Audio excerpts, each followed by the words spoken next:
हाँ। आज का हमारा टॉपिक है +2 सोशियोलॉजी का 4th चैप्टर का लास्ट पोर्शन।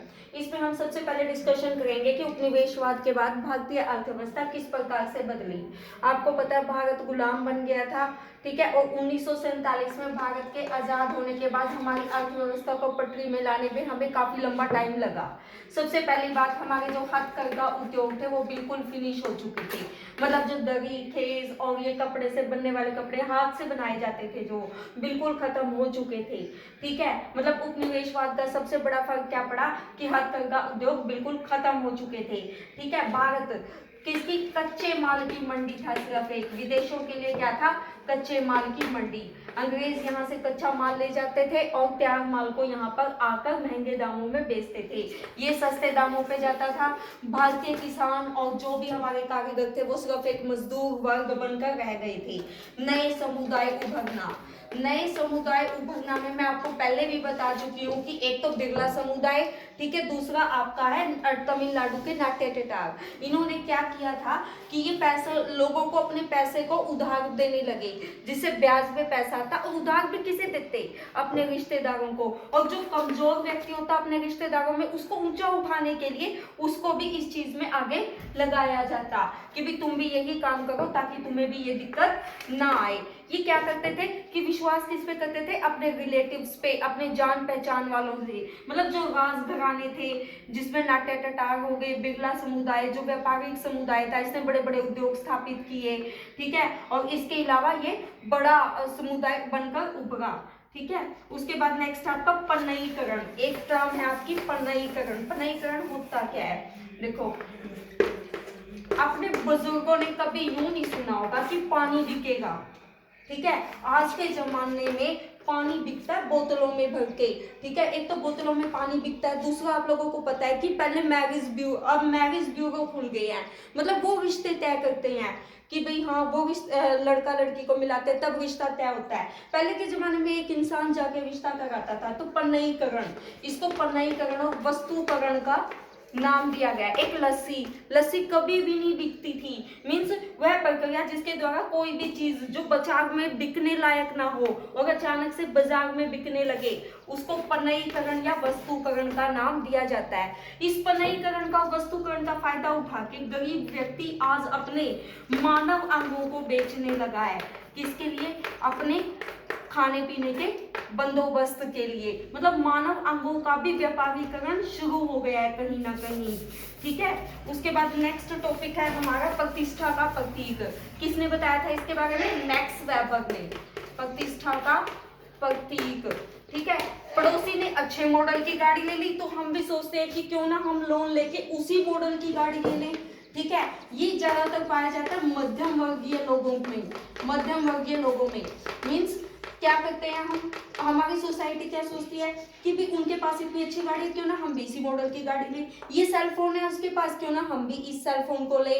हमारा एक कूलर में अच्छे से काम चल रहा होता है लेकिन फिर भी हमें एसी चाहिए होता है। किस लिए, क्योंकि हमें अपनी प्रतिष्ठा दिखानी होती है कि समाज में हम किस तरह से उभर कर आ गए हैं। इसके बारे में सबसे पहले किसने बताया था, मैक्स वेबर ने।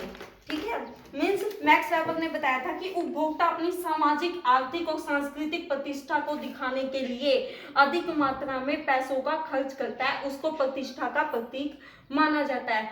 नई कंपनी का सेल फोन, नए ढंग का एसी और नए मॉडल की कारें खरीदना मार्केट में आ गई, इसकी इतनी एवरेज है, गाड़ी से काम चल रहा होता है लेकिन फिर भी हमें नई चाहिए होती है। ये क्या कहलाता है, प्रतिष्ठा का प्रतीक। ये हमारी स्थिति को दिखाता है एक तरह से। नेक्स्ट है हमारा भूमंडलीकरण। भूमंडलीकरण के लिए मैं आपको एक चीज बताती हूँ, अर्थव्यवस्था भूमंडलीकरण, इसको वैश्वीकरण का भी नाम दिया जाता है। भूमंडलीकरण, इसको वैश्वीकरण भी कहा जाता है, कभी वैश्वीकरण में कंफ्यूज हो जाओ। ठीक है, अर्थव्यवस्था दो तरह की होती है, एक होती है बंद, दूसरी होती है खुली अर्थव्यवस्था। जब बंद अर्थव्यवस्था होगी तो हमारे दूसरे देशों के साथ आयात निर्यात होंगे ही नहीं, कोई भी व्यापार नहीं होगा। लेकिन खुली अर्थव्यवस्था में हमारे दूसरे देशों के साथ आयात निर्यात भी होते हैं, व्यापार भी होता है, क्योंकि सरकार ने हमें छूट दी होती है। ठीक है, इसका मतलब यह है कि किसी वस्तु, सेवा का या भौतिक संपदा का एक देश से दूसरे देश में बिना किसी रोक टोक के इधर उधर जाना, वो क्या कहलाता है आपका भूमंडलीकरण, मतलब निर्बाध गति से प्रवाह, क्या आएगा भूमंडलीकरण किसी भी वस्तु और सेवा का। टेक्नोलॉजी, इसमें टेक्नोलॉजी भी आती है, वस्तुएं, सेवाएं, भौतिक संपदा, सब कुछ आता है। वस्तुएं, सेवाएं, भौतिक संपदा, ठीक है। इसके मामले में आपने एक टर्म भी सुनी होगी, brain drain. Brain drain, brain drain होता क्या है, इसमें क्या होता है कि हमारे यहाँ से काफी, मतलब एक डॉक्टर और इंजीनियर को बनाने में काफी पैसा लगता है इंडिया में, ठीक है। इंडिया की एजुकेशन अच्छी मानी जाती है, तो यहाँ से ब्रेन लेते हैं, मीन्स यहाँ पे डॉक्टरी और इंजीनियरिंग की पढ़ाई करते हैं, लेकिन विदेशों में जाके सर्व करते हैं। उनकी अर्थव्यवस्था को फायदा होता है, हमारी अर्थव्यवस्था को कितना फायदा हुआ, हमने तो उसको, सरकार ने सब्सिडी के साथ काफी पैसा लगाया एक इंसान पे, और लेकिन वो दूसरे देश में जाके उसने ड्रेन कर दिया।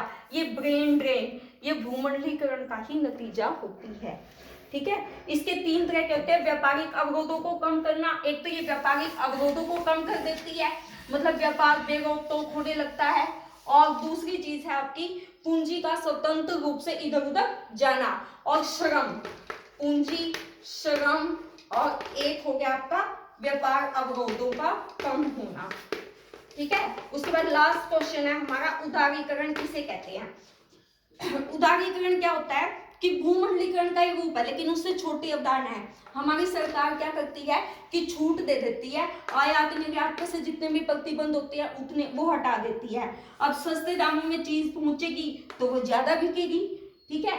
उसी तरह से निर्यात पे एक लाइसेंस होता है व्यापार के लिए, कहीं भी जब भी हम कोई व्यापार करते हैं तो हमें सरकार से लाइसेंस लेना पड़ता है।